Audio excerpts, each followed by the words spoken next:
former maths teacher, non-practicing clinical hypnotherapist, wait for it, chief executive of the Association of Project Management, which is the Chartered Institute for the Project Profession, Professor Dr. Adam Boddison, OBE. Thank you very much indeed for joining. Thank you for inviting me, Paul. Now, that was a far too short-handed introduction to somebody like you.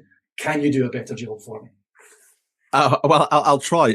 It's funny whenever somebody talks about my role as a former clinical hypnotherapist, especially if I'm on a stage at the time, I see all of these hundreds of people in the audience suddenly put their eyes down as if they're going into a hypnotic trance, but it's of course because they want to break eye contact immediately. It's like an impulse reaction.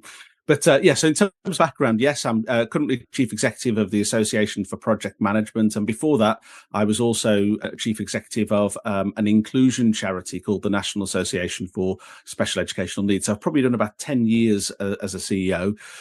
My background, if I was trying to sum it up, I'd talk about that blend of education and enterprise, because as you said, I started out in teaching and research. I've worked in charities and professional membership associations. But for me, the thing that kind of brings it all together, my real passion, if you like, is that I love to be involved with organizations and to lead organizations that really improve society in some way. I talk about making the world a better place, kind of one day at a time, if you like. And if I can do that in my job, then that's the right place for me to be. What's marvelous is the concept of ikigai, and you may have come across that, is you find something that you're good at, something that you're passionate at, something that adds value to society, and something you can get paid for. And right in the middle is this whole reason, purpose, meaning, value stuff. And it sounds like you've hit it in the head there. I hope so, yes. I constantly reflect on making sure that I'm in the right place. Interestingly, when I was in school as like a 15-year-old, if you like, I remember being called to the careers advisor's office, and they say to you, what career would you like to do? And as a kind of logical thinking kind of guy, I looked at this careers advisor and I thought, well, all of the best jobs that are out there in the world, and you've chosen to be a careers advisor, so that must be the best one, right?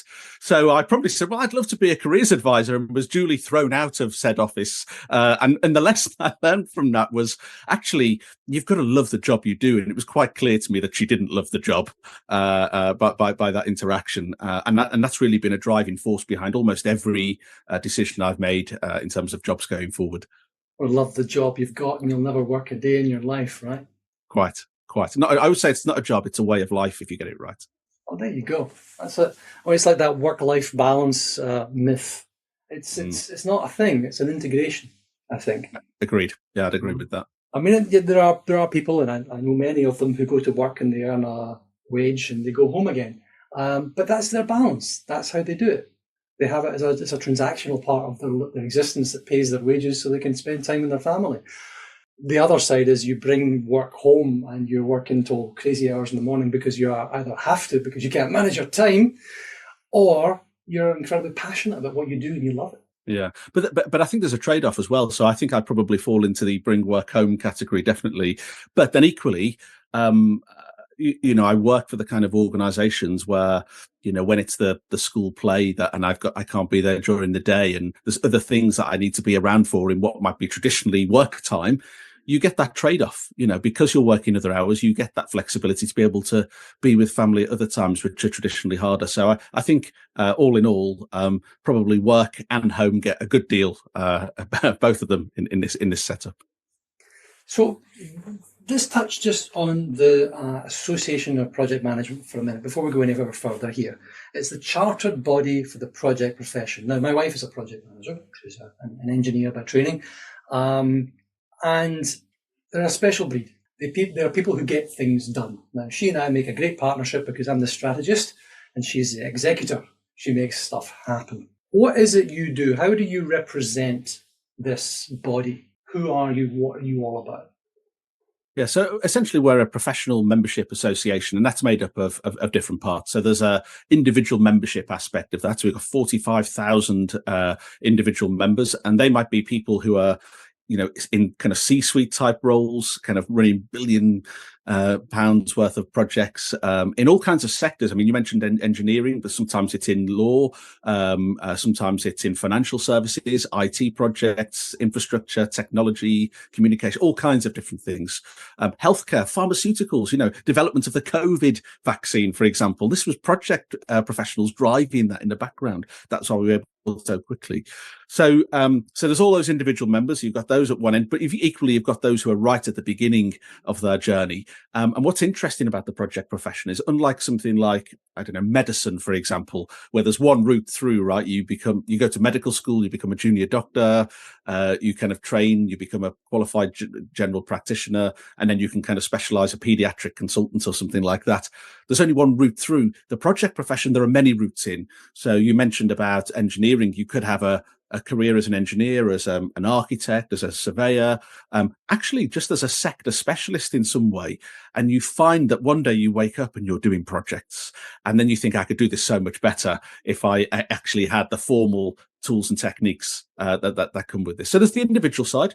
We have got 500 corporate partners that we work with. And again, these are in lots of different sectors, big organizations like the BBC, like Google, Amazon, those, but then small organizations as well, are really niche in kind of the nuclear sector and things like this, and everything in between.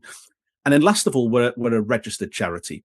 So we exist for the public benefit. So, if I was listening to this podcast, I'd say, Adam, you said you care about society, and everything you've just described just sounds like corporate stuff, right? So what's the, and we have this strap line in the organization, which I absolutely love, which is, why do we care about projects? And it's because when projects succeed, society benefits. And that's that join up, and it plays into that core charitable object that we had, which is existing for the public benefit.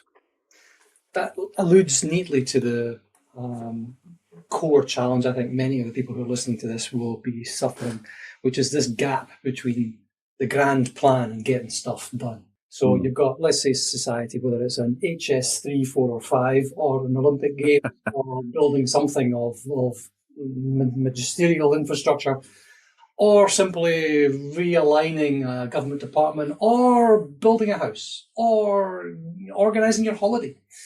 The gap between the plan and the execution, as I said before to my wife and I, now the gap between the two of us is basically, I come up with an idea and she tells me why we can't do it. Because we don't have any money, and I'm not organising you again, Martin. Get yourself in gear is mostly the actual considered response. And if you're listening, darling, I apologise in advance. So this strategy execution gap, I think, is something that is vital that we fill, or that we make the connection between. So in your own journey of getting into the position of management, getting into the place that you are now, chief executive of an organisation that oversees the well-being of 45,000 members, where do you see that having come out? Where do you see that gap having? So I think it's really interesting, isn't it? When I reflect on the differences between management and leadership, everybody wants to be a leader, but no one wants to be a manager. Management seems to have become some kind of dirty word somewhere along the way. And the byproduct of that is that project management, which is, if you like, more specialist again. Therefore, it's an obscenity. People think there's like an image problem that it has, that people think maybe it's bureaucratic, or it's just all these templates and things, why do I need to know about that? But if I reflect on my own journey, so I'd done 6 years as a chief exec before I came to my current role. And one of the things I committed to at my interview was, I said, I'm going to do these project management qualifications that we ask everybody else to do, right? I've got to live I've got to really live by what I'm saying. I want to understand this. And by the way, I didn't know it was going to pass, right? Because this is quite a specialist thing. I did them. And what I realized was there are some things in there in terms of tools and techniques that I was already using, but perhaps not in a formal, structured way. I'd kind of just learned by osmosis some of these things over time. But actually, more importantly, there was huge amounts of value from the project management tools and techniques that would help me to support effective strategy execution from the C-suite perspective. And it's the C-suite where I think it's really interesting. If we consider, for example, that most C-suites have a chief operating officer, for example, most of them do not have a chief transformation officer or a chief project officer. And I find that really fascinating, because if we consider that most businesses, and at least most leaders I talk to, most of the job they do is about change and a tiny amount about business as usual. And if that's the case, why does that not why is that not reflected, if you like, in the C-suite? So I think something is going to change there. I think it's already started to change, and it's that project management which is driving this strategy execution in the C-suite. So I'm sitting in my C-suite with my exec team around me, and we're wondering why stuff's not happening.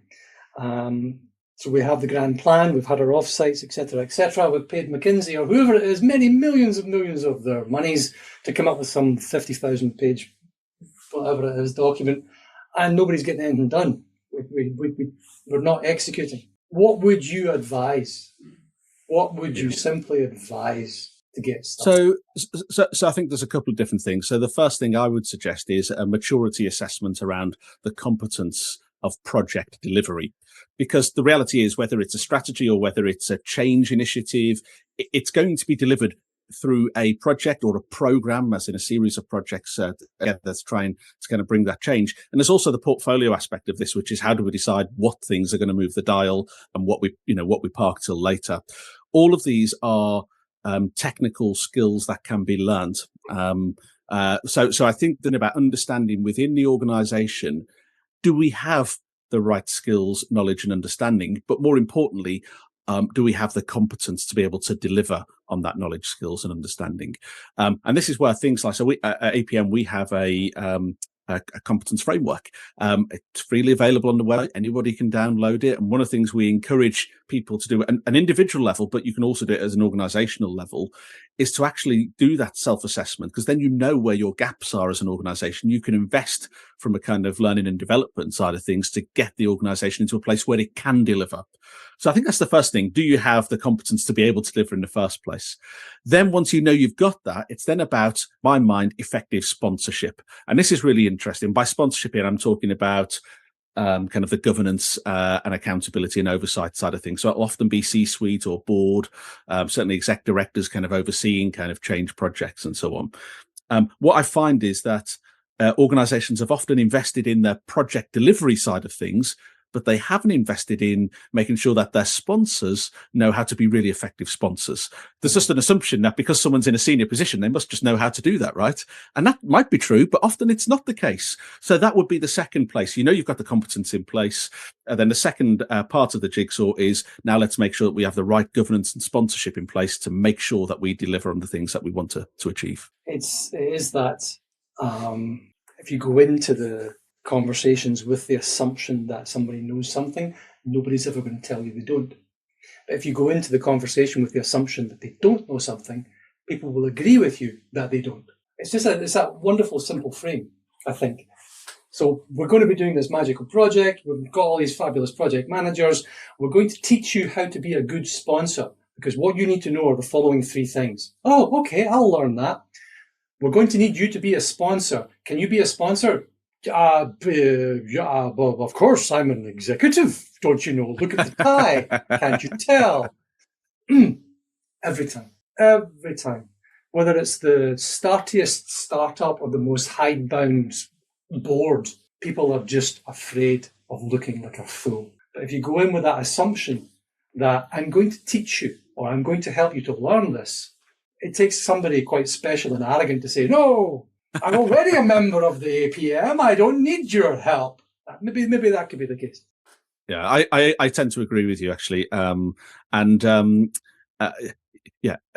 want to get better at what they do? And if there's an opportunity to get better at whatever level you're at, then people generally try to grab hold of that with both hands. So yeah, I agree. The framing is important. So it's that thread you mentioned right at the beginning, the combination, this confluence of education and enterprise. It's this continuous learning. It's this desire to continually improve, which leads to enterprises. I prefer the word company, actually, to organization or enterprise.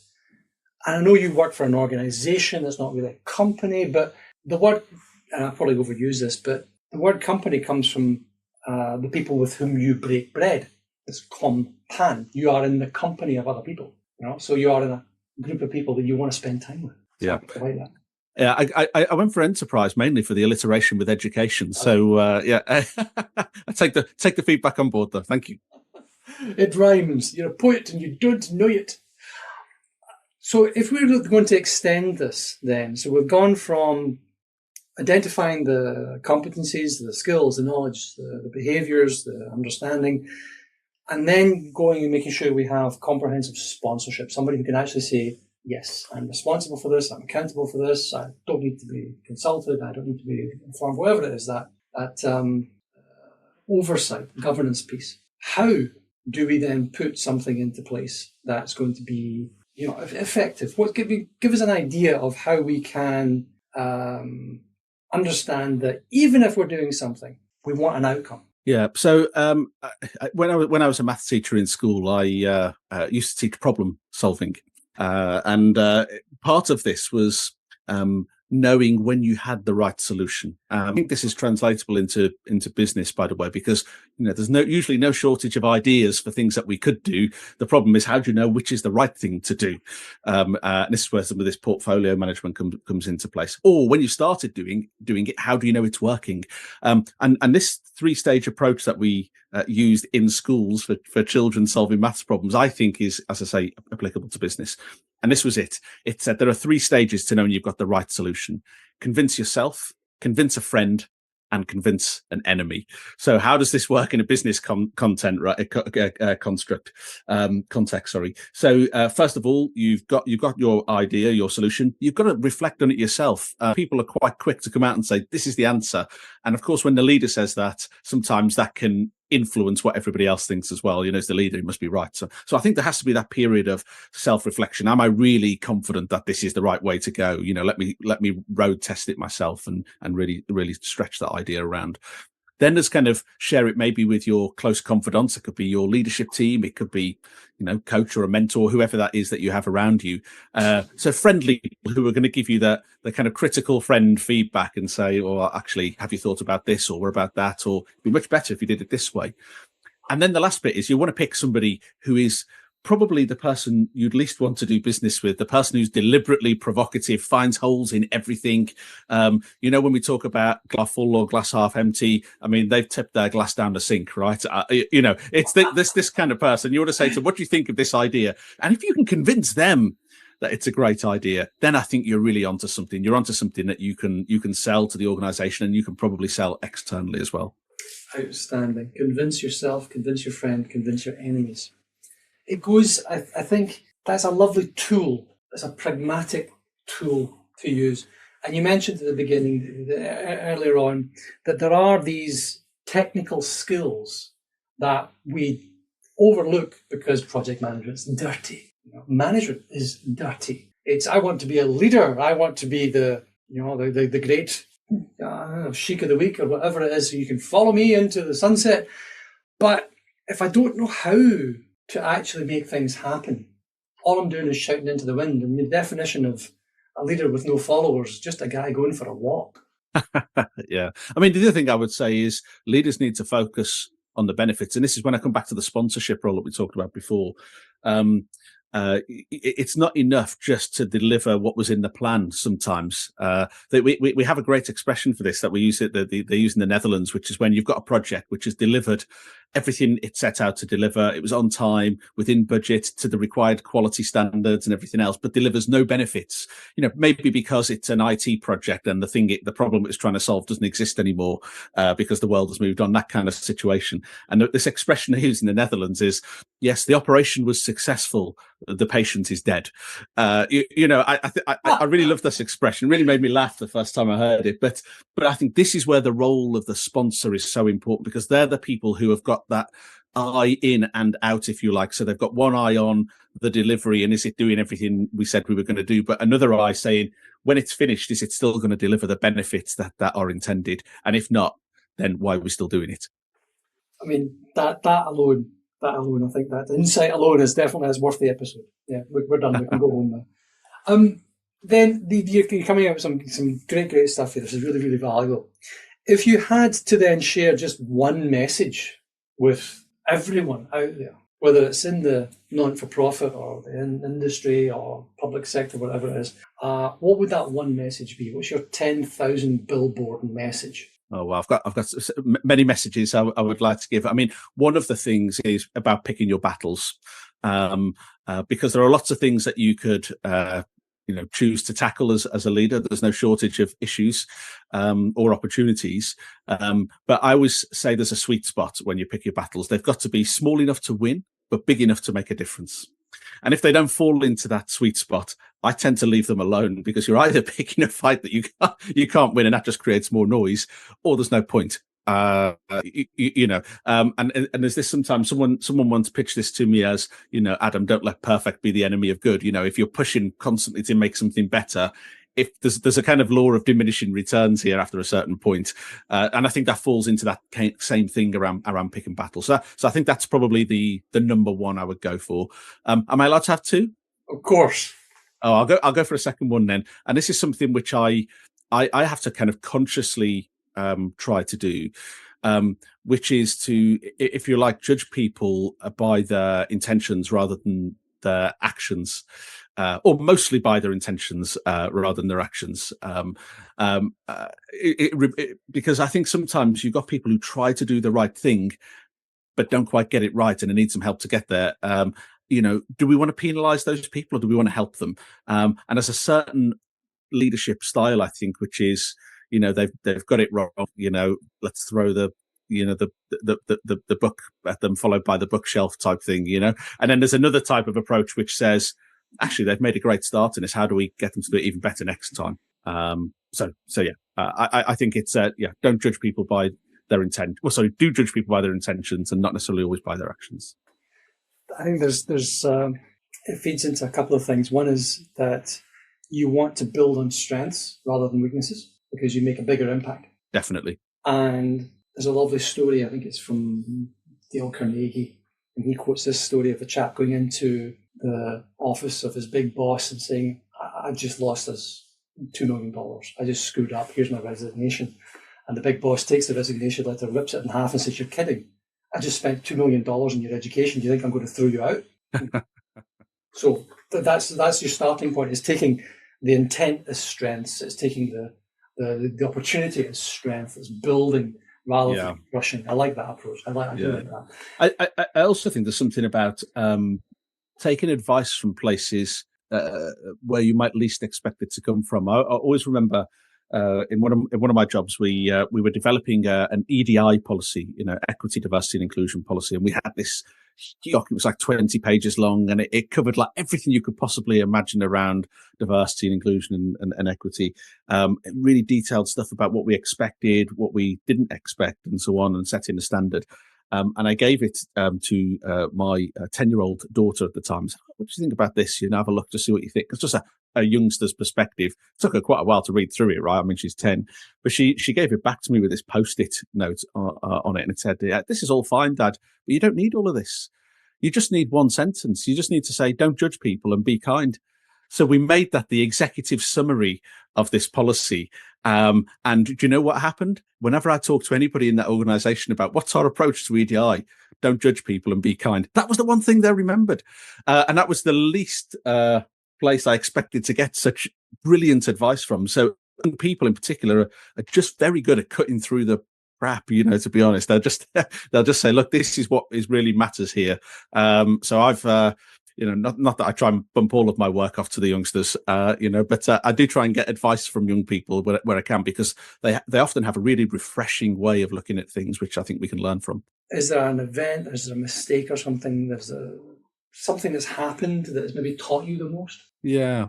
Really good question. I suppose one of the things that comes to mind immediately is probably when I did my first CEO role.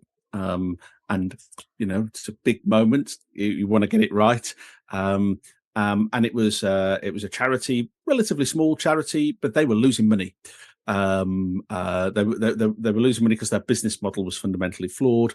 And I was trying to really get to grips with what this underpinning kind of commercial issue was. But I quite quickly came to realize that the issue wasn't totally a commercial issue.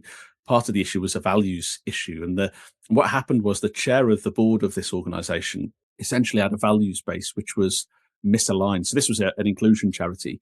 And you had this chair who I'm sure was very good in his heyday, but effectively he was like, the embarrassing uncle at the party who says all the really inappropriate comments, and you're like, well, I'll just distance myself. So, in his mind, he was doing nothing wrong, right? Grew up in a particular era, but actually, there's not really a place for that in today's society, and particularly not a place for that when you're running an inclusion charity and you're chairing the board. And I was in my probation period as a new CEO, and so I thought, how do I deal with this? I haven't dealt with anything like this before, so I decided to, in my mind, I've always got this mantra of do what's right rather than what's easy. And I thought, okay, I'll have this conversation. And when I had the conversation with this guy, he kind of said, well, look, your days are numbered here because I'm not going anywhere and I'm not going to change what I'm doing. And, who are you to tell me to do, kind of thing. And I at that moment, I thought, I've really messed up here. I've made a big mistake. I have no authority to remove, effective my line manager effectively. So I thought, what do I do? So I thought, well, I need to consult the wider board. And so I started having those conversations. What came out was that everybody was kind of aware of this, but nobody had really wanted to tackle the problem. But now it was a real problem. There was an opportunity to do something about it. And to be fair to the board, they did do something about it, and they moved that chair on, and we got a brilliant new chair in. She's still there now, effectively, and the organisation's doing very well. And at the moment we made that change, the commercial fortunes of the organisation also changed. I like to say it was also down to some of the good commercial decisions I make as well. But that values piece, I think, can't be kind of underestimated. But, I know a big part of this podcast is the kind of real practical aspect of things. And what I would say is I used a particular reflection technique, ethical reflection technique, if I call it that, during that period, to kind of sense check myself. Am I really doing the right thing here? Is this career making or career breaking? What's going on? And it was a bit touch and go for a while. And that tool I call the 3P filter. A paper, pear, and pillow. So it's 3 questions you can ask yourself to check you're doing the right thing. So the first one is, if it's almost the kind of Daily Mail test, if everything that I know in making this decision was published on the front page of a national newspaper along with the decision I've made, and everyone in the general public kind of knows it, right? And I step out my front door and everybody's going to judge me for this. Am I confident that I've made the right decision? The second one is the parent test, which is, imagine as a parent, you had to give advice to your child who is in this dilemma. What advice would you give to them? And the idea is that you hold your children or close friends to a higher ethical bar than you might hold yourself to. So I think that's quite interesting. And the easiest one of all, the pillow test, the sleep test. Can you sleep easy at night with the decision that you've made? And I used that during that period, and it really helped to kind of keep me on track, really, to make sure I got there. And by the way, I used this as a story that I shared when I went for my next CEO job. And I wasn't sure, when you say to your next chair, I removed my last chair, you never know how that's going to play in an interview. But actually, it told me a lot about the values base of the organisation I then went to, where they said, actually, we would expect you to do the same here if that happened. So that really started us off on a good foot, actually. That's outstanding. Really, really good. I do like that a lot. So we're coming in for a landing here. So is there a book or a podcast or something that you recommend or gift more than anything? Oh, a good question. I suppose in terms of books, I mean, I try to read in the morning for kind of development, if you like, and read in the evening for, I don't know, fiction type stuff, just to kind of, wind down, if you like. But so in terms of my morning books, one which I read about a year ago, which I still think about now, which I really like, is Hannah Fry's book, How to Be Human in the Age of the Mean. So Hannah Fry, if you don't know her, she's a Cambridge mathematician. She often appears on, panel programs like Have I Got News for You and those types of things. So you might recognize her. She's a very witty kind of writer, but she talks about AI and data, obviously really topical, but she's got these great quotes in there. So the one that really struck me, which I remember, she talks about people being scared about, AI robots becoming sentient and kind of taking over the world, and humans are kind of going to become inferior to the robots. And she said, she's like, that's a risk. But it's not going to be happening anytime soon. She's like, it's a bit like worrying about overcrowding on Mars. Yeah, it's a risk. It could happen, but it's not today's risk, right? So I love that book, and I've read it a couple of times. There's definitely one that I recommend. Overcrowding on Mars. I love that. Thank you.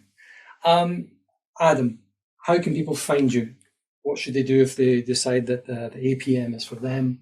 What's the So in terms of APM, if you want to find out more about APM, our website is apm.org.uk, and they can find out there about membership, chartership, qualifications. They can become part of the community.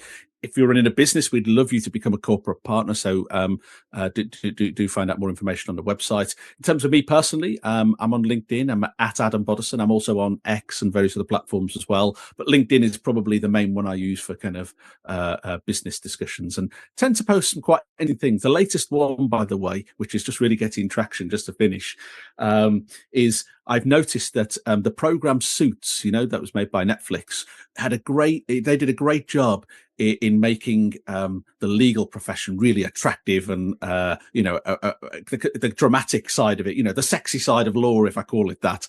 I'm thinking, where's the Netflix program about projects? So I have written to the CEO of Netflix to ask whether they would do something in this space based on an idea that I had at an event last week. So that there's a discussion happening about that on LinkedIn at the moment, which I'm sure your listeners would be very welcome to join if they so wish. Well, we'll put a link to that and all the other things you mentioned there. We'll put that into the description. Professor Dr. Adam Boddison, OBE, Chief Executive of the Association of Project Management, and all-round good egg. Thank you very much. Thank you for inviting me.